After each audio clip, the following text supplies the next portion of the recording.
1000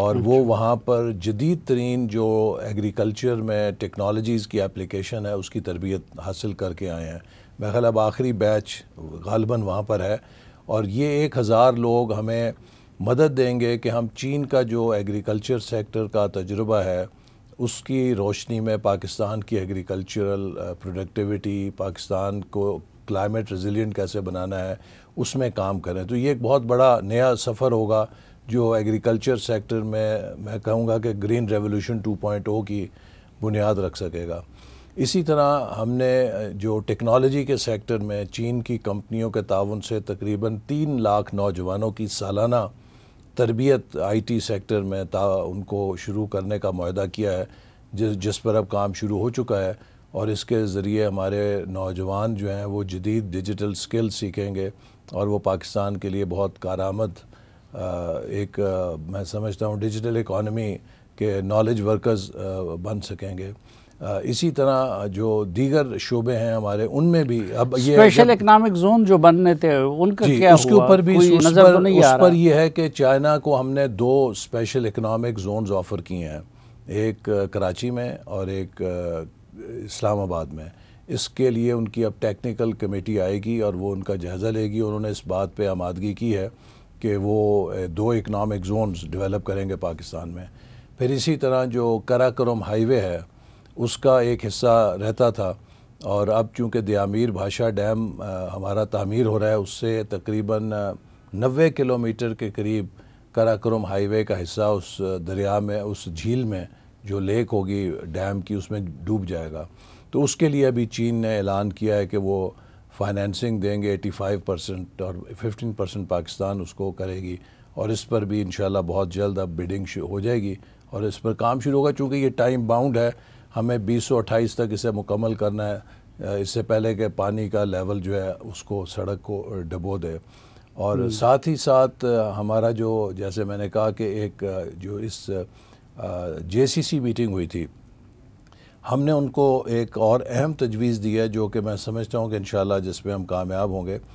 وہ یہ ہے کہ پاکستان کا صافی صاحب سب سے بڑا ایشو جو ہے وہ ہیومن ریسورس کا ہے, کہ ہمارے پاس ابھی بھی اس سطح کی اور اس درجے میں ہیومن ریسورس نہیں ہے جو ہمارے فیوچر ڈیولپمنٹ کو سسٹین کر سکے. تو ہم نے انہیں ایک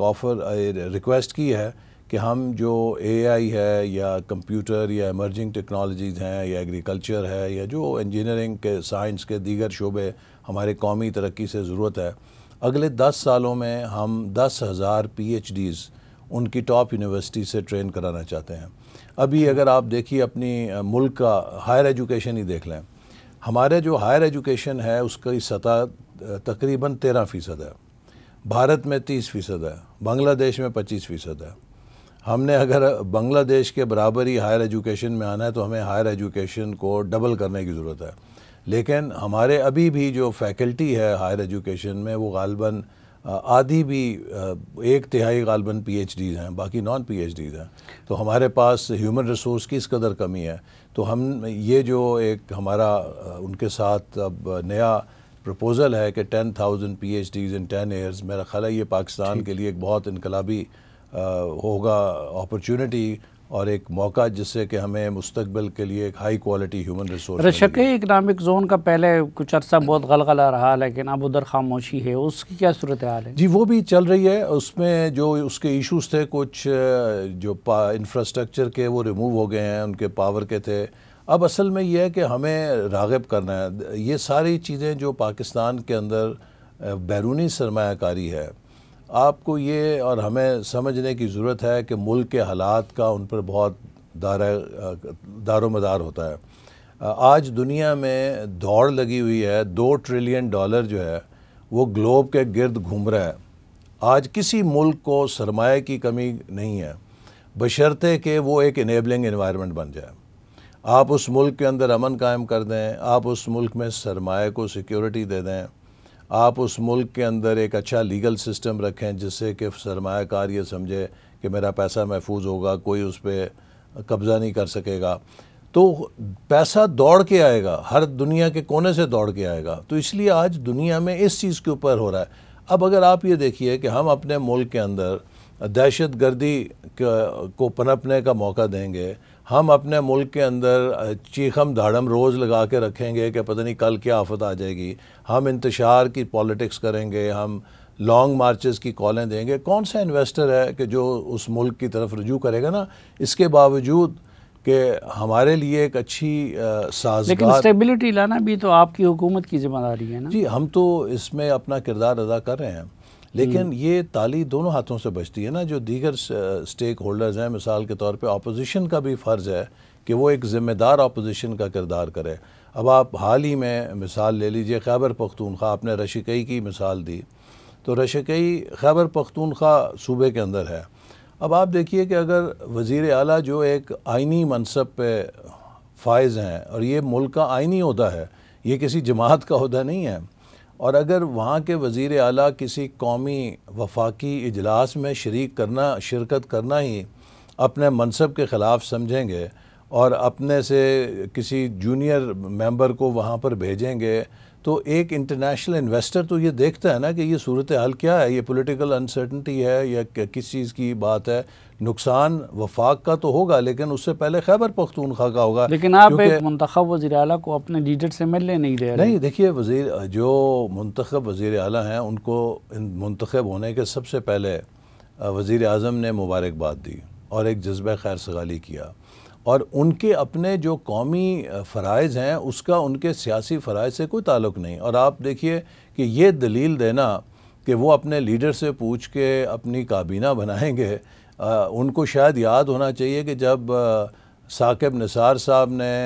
وزیر اعظم نواز شریف صاحب کو نااہل کیا تھا، اور ساتھ میں سپریم کورٹ نے پی ایل ڈی کے اندر یہ فیصلہ لکھ دیا تھا کہ ایک نااہل ہوا لیڈر جو ہے وہ کسی بھی لحاظ سے اپنی پارٹی یا حکومت کے معاملات میں کوئی رائے زنی نہیں کر سکتا، تو یہ کہنا کہ میں اپنے لیڈر سے مشورہ کرنا چاہتا ہوں کابینہ تشکیل دینے کے لیے، تو سپریم کورٹ کے فیصلے کی خلاف ورزی ہے کہ جو اس وقت موجود ہے، اٹ ہولڈز گراؤنڈ، اور یہ وہ فیصلہ ہے کہ جو پی ٹی آئی نے خود حاصل کیا تھا اور بڑی اس پہ جشن منایا تھا۔ اچھا، تو آپ سمجھتے ہیں کہ وہ سپریم کورٹ کے فیصلے کی روح سے وزیر اعلیٰ مشورہ نہیں کر سکتا حکومتی معاملات میں؟ ایک ایسے لیڈر سے کہ جو سزا یافتہ ہے، وہ اس سے وہ مشورہ نہیں کر سکتا۔ یہ اس کا اپنا آئینی فرض ہے، اس کا اپنا آئینی حق ہے کہ وہ اپنی ثوابدید پر اپنی کابینہ تشکیل دے۔ ناظرین، ایک مختصر سی بریک لیتے ہیں، واپس آئیں گے تو پروفیسر احسان اقبال صاحب کے ساتھ گفتگو کا سلسلہ آگے بڑھائیں گے، ہمارے ساتھ رہیے۔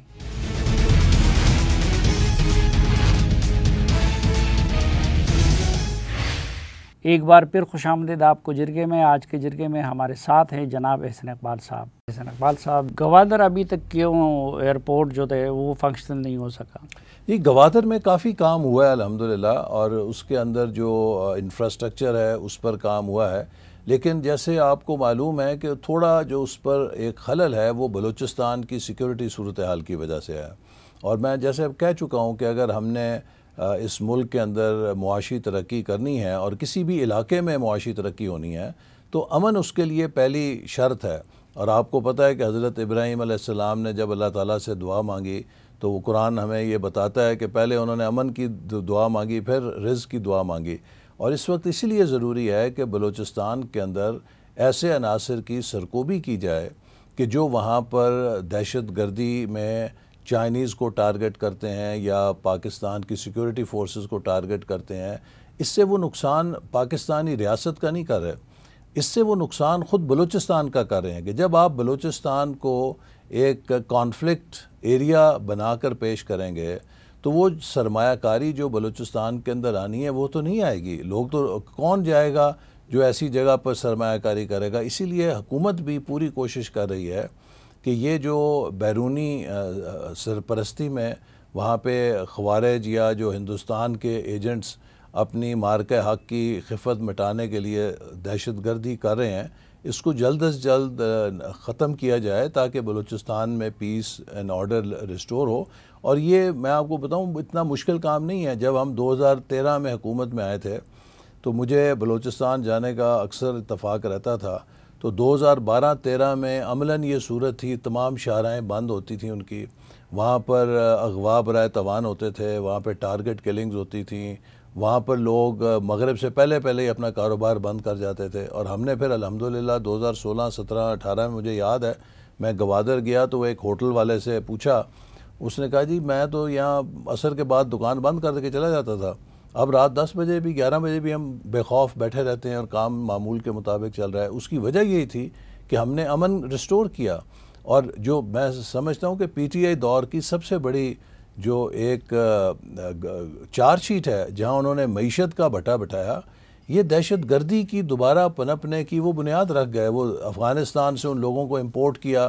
کہ جن لوگوں کو ہم نے یہاں سے فلش آؤٹ کیا تھا، اسی طرح سے جو ملک کی سیکیورٹی کی ایجنسیاں ہیں ان سب کو سیاسی مشن ٹاسکنگ کے اوپر لگا دیا، جو کہ ہم اس سے پہلے کاؤنٹر ٹیررزم پہ ان کا پورا دھیان تھا، توجہ تھی، اور وہ جو ایک انہیں پھر موقع ملا دوبارہ سیر اٹھانے کا، اس کا آج ہم خمیازہ بھگت رہے ہیں۔ اس کا کیا ثبوت ہے کہ انہوں نے لوگوں کو امپورٹ کیا اور کتنے لوگوں کو امپورٹ کیا؟ دیکھیے تو اس وقت بہت واضح ہے، آپ کو یاد ہوگا کہ نیشنل سیکیورٹی پر بریفنگز جو ہوئیں اس کے اوپر اس حکومت نے اور اس حکومت کے ایما کے اوپر ہمیں بریفنگ دی گئی،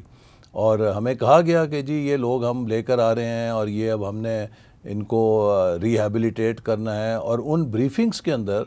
یہ سوال اٹھائے گئے اور پوچھے گئے کہ یہ جو آپ لوگ لے کر آ رہے ہیں اس بات کی کیا ضمانت ہے کہ دوبارہ یہاں پہ دہشت گردی نہیں ہوگی، اور ہمیں یہ یقین دلایا گیا کہ نمبر 1 وہ غیر مسلح ہوں گے، نمبر 2 وہ پاکستان کے آئین کو تسلیم کر کے آئیں گے، اس کے علاوہ تیسری کوئی شرط نہیں ہے جس پر وہ آئیں گے۔ آپ نے دیکھا کہ نہ وہ پاکستان کے آئین کو مانتے ہیں، اور نہ وہ غیر مسلح ہو کر آئے ہیں، نہ وہ پرامن انداز میں آئے ہیں، اور ان سب کو لا کر یہاں پر دوبارہ بحال کر کے، تو میرا خیال ہے کہ وہ ساری قربانیاں جو ہم نے 2013 سے 18 میں دی تھیں، چاہے وہ آپریشن ضرب عضب تھا یا رد الفساد تھا، ان ساری قربانیوں پہ پانی پھیر دیا گیا۔ اچھا، گوادر کے نئے ایئرپورٹ کو بحال کرنے میں کیا ابھی تک جی اب یہ رکاوٹ نیا ہے؟ ایئرپورٹ چین نے تحفہ دیا ہے، یہ بن گیا ہے،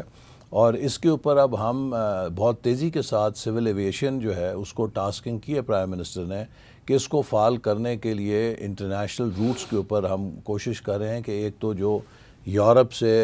ایسٹ کی طرف، فار ایسٹ کی طرف فلائٹس جاتی ہیں ان کو ٹیکنیکل لینڈنگ کے لیے بہترین سہولت ہے، یہاں پر ہم اسے وہ دیں، اسی طرح اس کو ایئر کارگو ہب بنائیں۔ اس سلسلے میں میں جب ابھی حال میں گیا تھا چائنا تو وہاں پر بھی بات ہوئی ان کے جو ٹرانسپورٹ کے لوگ ہیں، اور اسی طرح جو آپ نے گوادر پورٹ کی بات کی، ہم نے چین کی جو بڑی شپنگ لائن ہے کاسکو، اس سے بھی بات کی ہے کہ وہ بھی اسے ایک ٹرانس شپمنٹ ہب بنانے کے لیے کام کرے۔ ابھی حال ہی میں پاکستان میں ایک ریجنل ٹرانسپورٹ منسٹرز کی کانفرنس پاکستان کی میزبانی میں ہوئی ہے، اس میں بھی ہم نے گوادر پورٹ کو پیچ کیا ہے کہ یہ سینٹرل ایشیا کی تمام ریپبلکس جو ہیں ان کے لیے بہت مددگار ہو سکتی ہے، اور سب سے کلوزسٹ پورٹ ہے۔ میں ابھی کچھ عرصہ پہلے ترکمانستان گیا تو وہاں ان کے صدر سے ملاقات ہوئی، اور انہوں نے بہت اس بارے میں دلچسپی کا اظہار کیا کہ ہم گوادر پورٹ کو اپنے لیے ایک اسٹریٹجک پورٹ کے طور پہ یہاں پہ ویئر ہاؤسز بھی بنانا چاہتے ہیں اور اس کو استعمال کرنا چاہتے ہیں، اور اسی لیے میں سمجھتا ہوں کہ بیحد ضروری ہے کہ اس خطے میں ہم امن کو دیکھیں، اور یہ جو پاکستان اور افغانستان کی کشمکش ہے یہ نہ ہمارے حق میں ہے نہ افغانستان کے حق میں ہے۔ پاکستان اور افغانستان کا جغرافیہ ایک دوسرے سے جڑا ہوا ہے، اور یہ میرا خیال ہے کہ افغانستان کی قیادت ضرور اس بات پر غور کرے گی کہ یہ جو صورتحال ہے اس کا کوئی بینیفیشری نہیں ہے، کوئی تیسرا ملک اس سارے صورتحال کے پیچھے آگ بھڑکانے میں ہے، چونکہ وہ بڑی بری طرح شکست کھائی ہے اس نے، اور اب وہ یہ چاہ رہا ہے کہ کسی طرح سے وہ پاکستان کے لیے مغربی سرحدوں پہ کوئی مشکلات پیدا کرے۔ تو افغانستان کی قیادت کسی کا اہلکار بننے کی بجائے میں سمجھتا ہوں کہ انہیں اپنے مفاد میں، اپنے عوام کے مفاد میں سوچنا چاہیے، کیونکہ پاکستان کی جو تجارت ہے سینٹرل ایشیا تک وہ افغانستان سے جڑی ہے، اور افغانستان کی تجارت دنیا کے ساتھ پاکستان کے ذریعے جڑی ہوئی ہے، اور ہمیں اس معاملے میں امن کو قائم کرنے کے لیے بڑی دلجوئی کے ساتھ اور محنت کے ساتھ کام کرنی چاہیے۔ اور یہ صرف ایک قانونی ذمہ داری نہیں ہے کہ جو افغانستان کی ہے کہ انہوں نے قطر میں جو دوحہ ایگریمنٹ ہوا اس کے تحت اپنی سرزمین استعمال نہیں ہونے دینی دہشت گردی کے لیے، اور سب دیکھیے نا جتنی دہشت گردی ہوئی ہے اس سب کے تانے بانے، جو ہینڈلر ہے پتہ لگتا ہے افغانستان میں ہے، بولان ایکسپریس جو ہے ہوتی ہے وہ بھی افغانستان میں ہے، کوئی اور دہشت گردی کا واقعہ ہوتا ہے جعفر ایکسپریس، کوئی اور واقعہ ہوتا ہے اس کا ہینڈلر بھی ادھر سے ہی ریموٹ کنٹرول کر رہا ہوتا ہے. تو یہ چیز تو ان کا فرض ہے کہ اپنی آئینی طور پہ دنیا کے قانون کے تحت، لیکن اس سے بڑھ کر ایک اخلاقی ذمہ داری بھی ہے. دیکھیے پاکستان وہ ملک ہے جس نے 40 لاکھ افغان مہاجرین کو 40 سال پناہ دی. ہم نے ان کے ساتھ دسترخوان شیئر کیا اپنا، انہوں نے یہاں پہ کاروبار کیا. لیکن اب ان کو جس طریقے سے میں کہوں گا کہ ذلت آمیز طریقے سے نکالا جا رہا ہے، تو یہ اپنی اس محنت پہ ہم پانی نہیں پیر رہے ہیں. دیکھیے ذلت آمیز طریقے سے نہیں ہے، یہ صرف انہیں کہا جا رہا ہے کہ آپ کے ساتھ ایک میزبانی تھی، ایک ہمارا تعلق تھا، وہ ایک خیر سگالی کے اوپر تھا نا. اور اگر افغانستان کی حکومت پاکستان سے خیر سگالی کا مظاہرہ نہیں کر رہی اور وہ پاکستان کے دشمنوں کو اپنی سرزمین پر پناہ دے رہی ہے، تو پھر وہ اس کی سزا تو ایک عام آدمی کو ملتی ہے یا عام آدمی کو ملے گی. ہم تو نہیں چاہتے کہ اس طرح کی کوئی بدمزگی پیدا ہو. لیکن آپ مجھے یہ بتائیں صافی صاحب، افغانستان کا بارڈر کتنے ممالک کے ساتھ ہے؟ ازبکستان کے ساتھ ہے. ازبک آبادی افغانستان میں بھی رہتی ہے اور ازبکستان میں بھی رہتی ہے. ان کا بارڈر تاجکستان کے ساتھ بھی ہے. تاجک آبادی افغانستان میں بھی رہتی ہے، افغانی تاجک بھی ہیں اور تاجکستان کے اندر بھی تاجک رہتے ہیں. اسی طرح ایران کی طرف بھی ایرانی ان نسل لوگ جو ہیں وہ کچھ افغانستان میں بستے ہیں، کچھ ایران کی طرف رہتے ہیں. آپ بتائیے کہ کون سا بارڈر ہے افغانستان کا جو اس طرح فری فار آل ہے جس طرح پاکستان اور افغانستان کا سافٹ بارڈر ہے. ہر ملک اپنے بارڈر کو پروٹیکٹ کرتا ہے، ہر ملک اپنے بارڈر کو ایگزٹ اور انٹری کو کنٹرول کرتا ہے.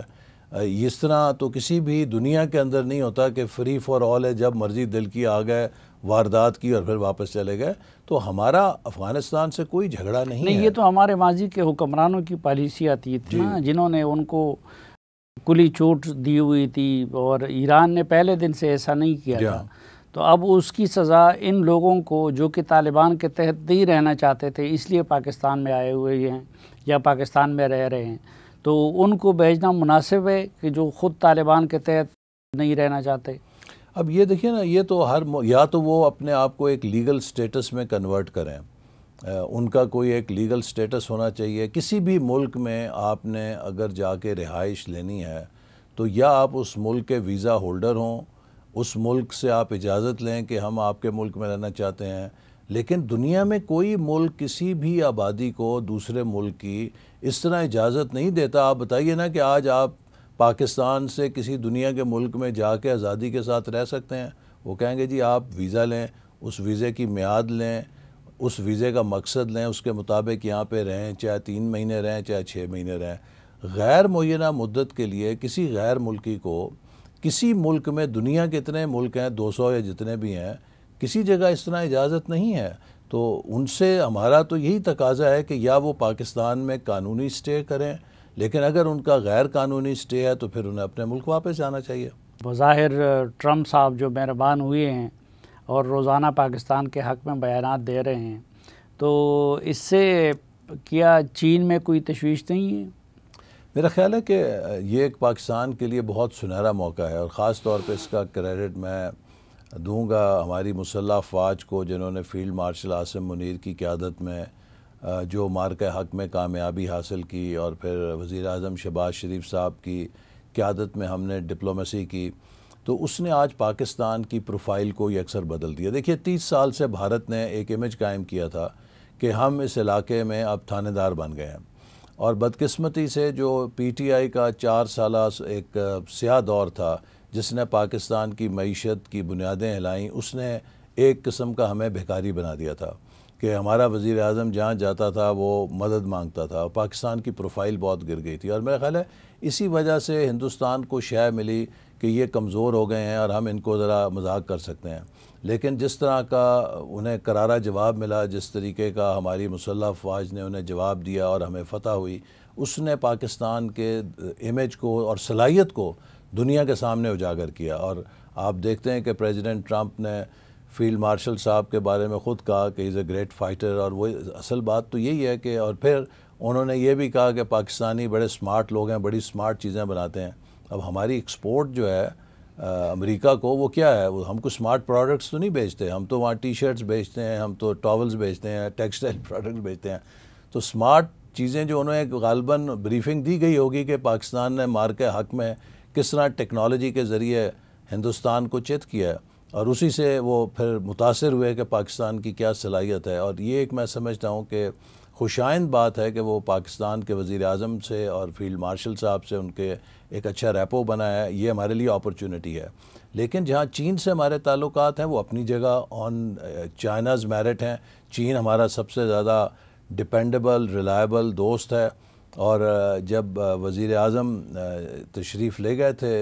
چائنا تو انہوں نے چین کی قیادت کو اعتماد میں لیا تھا جو امریکہ کے ساتھ ہمارے تعلقات ہیں، اور اس پر چین نے کبھی، میں آپ کو بتاؤں، میں تو پچھلے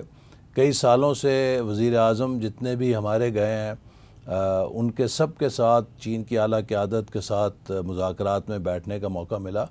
چائنا کی ہمیشہ سے ہمیں یہی ایڈوائس رہی تھی کہ آپ امریکہ سے بھی اچھے تعلقات کریں، آپ اپنے خطے میں بھی تعلقات بہتر کریں، اور اگر آپ نے ترقی کرنی ہے تو امن کریں۔ بلکہ انہوں نے اس حد تک اب کہا کہ ہم تو خود امریکہ سے مذاکرات کر رہے ہیں کہ کس طریقے سے ہمارے جو تنازعات ہیں وہ حل ہوں، تو اگر آپ بھی امریکہ سے اپنے معاملات طے کر رہے ہیں تو ہمیں اس پہ کوئی اعتراض نہیں ہے۔ اور میں سمجھتا ہوں کہ یہ ایک بڑی اچھی سوچ ہے۔ میں آپ کو ایک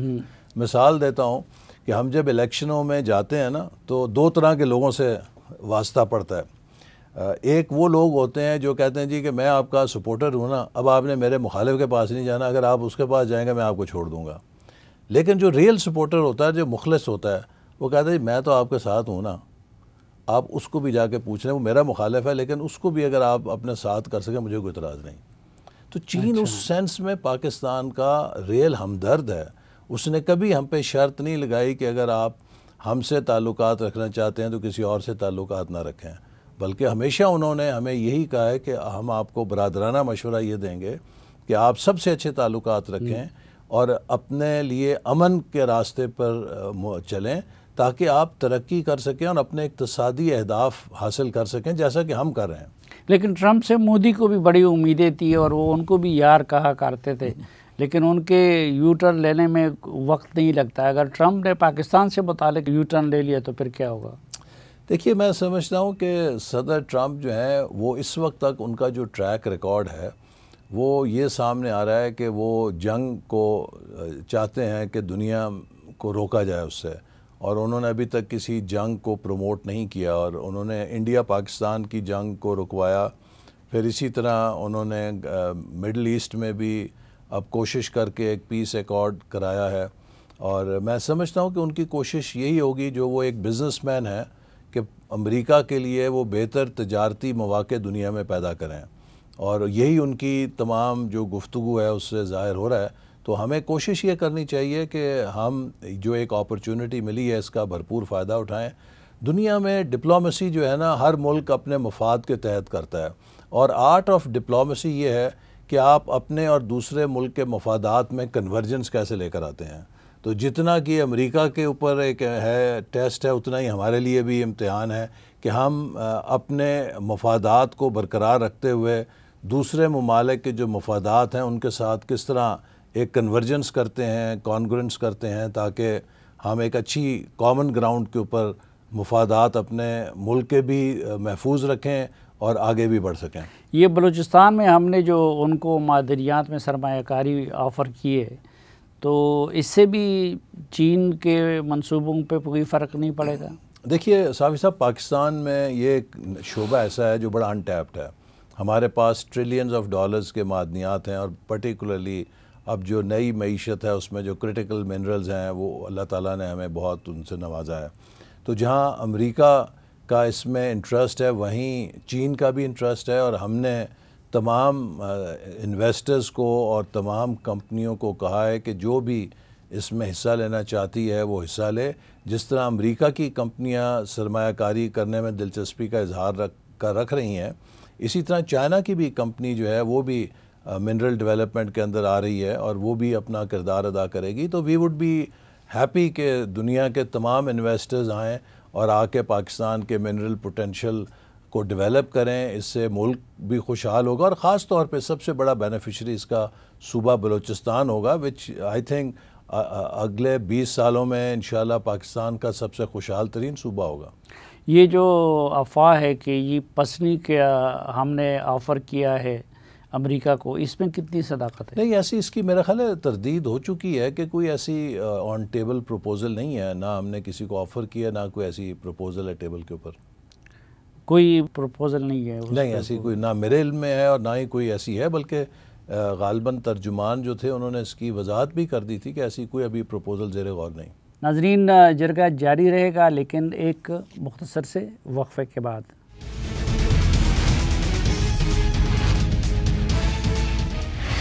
ایک بار پھر خوش آمدید آپ کو جرگے میں۔ آج کے جرگے میں ہمارے ساتھ ہے وفاقی وزیر منصوبہ بندی جناب پروفیسر احسن اقبال صاحب۔ خیبر پختونخوا کی طرف سے یہ الزام لگ رہا ہے کہ جی ہمیں اپنے حصے کے فنڈز نہیں دیے جا رہے ہیں۔ دیکھیے، خیبر پختونخوا کے حصے کے مکمل فنڈز مل رہے ہیں،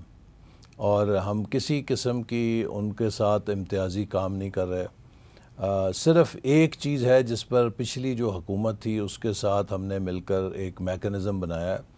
چونکہ جو نیولی مرج ڈسٹرکٹس ہیں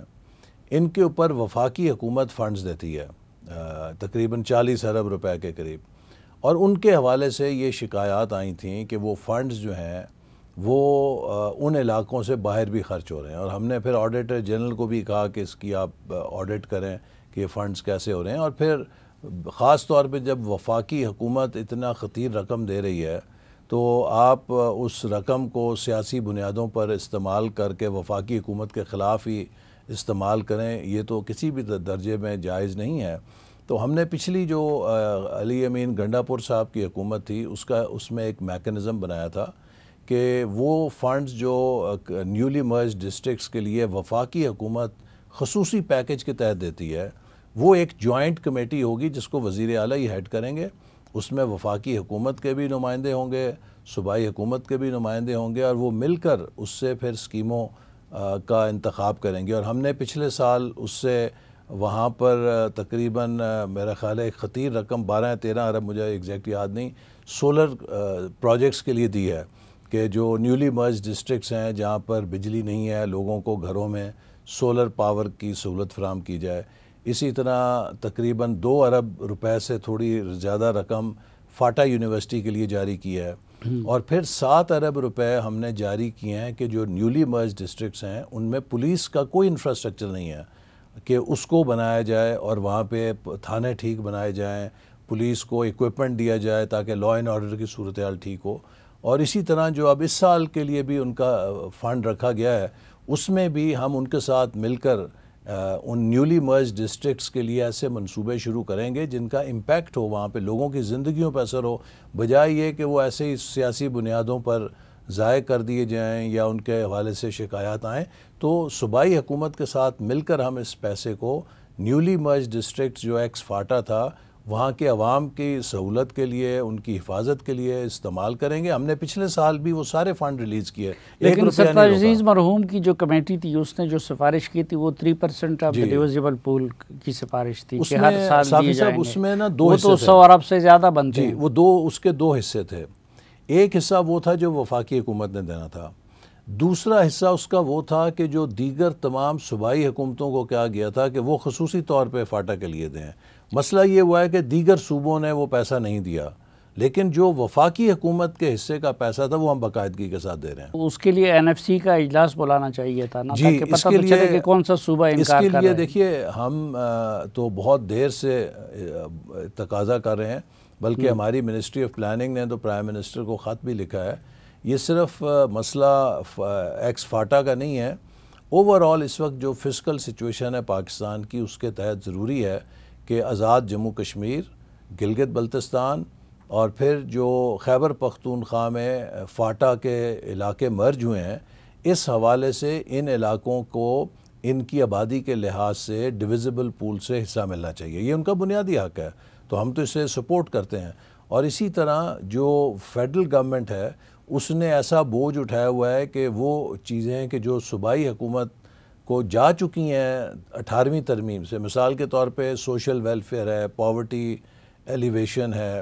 یہ سب صوبائی شعبہ جات ہیں، لیکن ہم تقریباً اس وقت 700 ارب سے زیادہ بسپ کے پروگرام کو فائنانس کر رہے ہیں۔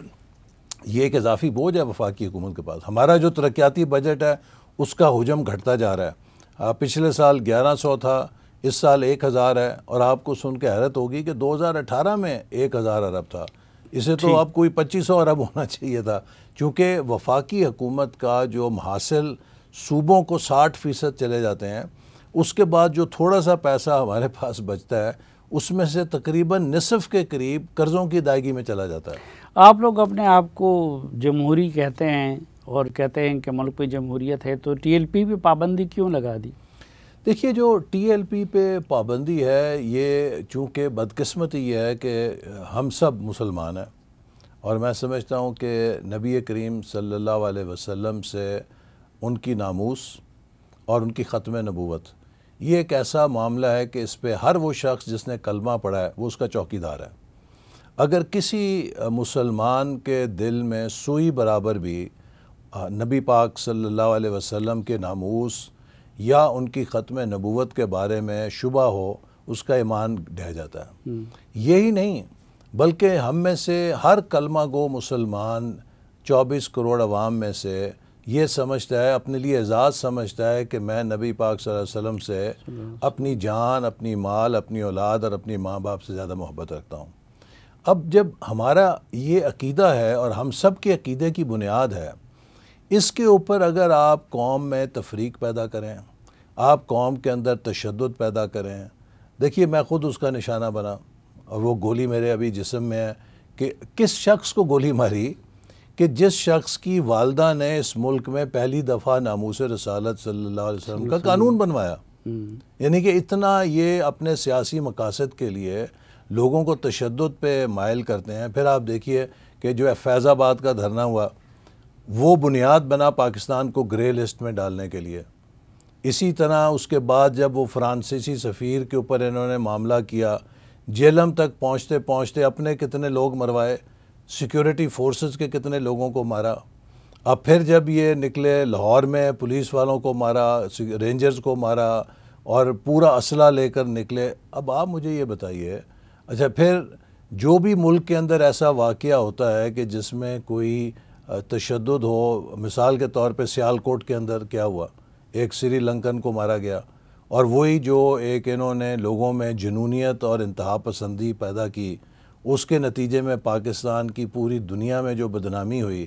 اور جس طرح پھر پوری قوم نے بعد میں معافیاں مانگی۔ لیکن مرید کے میں تو ان کو محاصرہ کیا گیا تھا اور وہ خود امن کے لیے تیار تھے، ان کے پاس اسلحہ بھی نہیں تھا۔ میری ابھی بات ہوئی تھی پنجاب میں، جو خواجہ سلمان رفیق صاحب ہیں جو ان سے مذاکرات کر رہے تھے، وہ کہا کہ ہم نے آخری وقت تک ان کو بہت منتیں کیں کہ آپ اپنی ضد چھوڑیں۔ آپ دیکھیے غزہ کے اندر امن ہو گیا ہے، غزہ میں لوگ مٹھائیاں بانٹ رہے ہیں، آپ کس چکر میں جا رہے ہیں؟ دیکھیے یہ اگر آپ ان کو ریلیٹ کریں نا، ایک طرف فتنہ خوارج جو ہے مغربی سرحدوں سے اپنے حملوں میں شدت آ رہے تھے، دوسری طرف یہ لاہور سے اسلام آباد کی طرف چلے تھے۔ کیا یہ حادثہ تھا یا کوریلیشن تھا یا ان کا ہینڈلر کوئی ایک ہے؟ یہ ساری چیزیں ریاست کے لیے ایک بہت بڑا چیلنج بن جاتی ہے نا۔ آپ ضرور سیاست کریں، آپ ضرور اپنے کام کو سیاسی طور پہ بڑھائیں، لیکن جب آپ مذہب کو انتہا پسندی اور تشدد کا اعلی کار بنائیں گے، اپنے نوجوانوں میں جنونیت پیدا کریں گے۔ دیکھیے کیا اشر ہوا تھا جرمنی میں جب ہٹلر نے جنونیت پیدا کی، اس کے بعد جرمنی کا کیا اشر ہوا۔ اور جیسے میں نے کہا کہ کیا اس معاملے میں جو نبی کریم صلی اللہ علیہ وسلم سے اس امت کے ہر شخص کا تعلق ہے، اس پہ کوئی اجارہ داری کہہ سکتا ہے کہ جی ہم سرٹیفکیٹ دیں گے کہ جی صافی صاحب ناموس رسالت پہ یقین رکھتے ہیں کہ نہیں رکھتے، ہم سرٹیفکیٹ دیں گے ناموس رسالت کے علاوہ ختم نبوت پہ صافی صاحب کا عقیدہ کیا ہے؟ کیا یہ کوئی کر سکتا ہے؟ ٹھیک ہے، بہت شکریہ جناب حسین اقبال صاحب ہمیں وقت دینے اور ہم سے بات کرنے کے لیے۔ ناظرین اتنا ہی، سلیم صافی اور جرگہ کی پروڈکشن ٹیم کو اجازت دیجیے، اللہ حافظ۔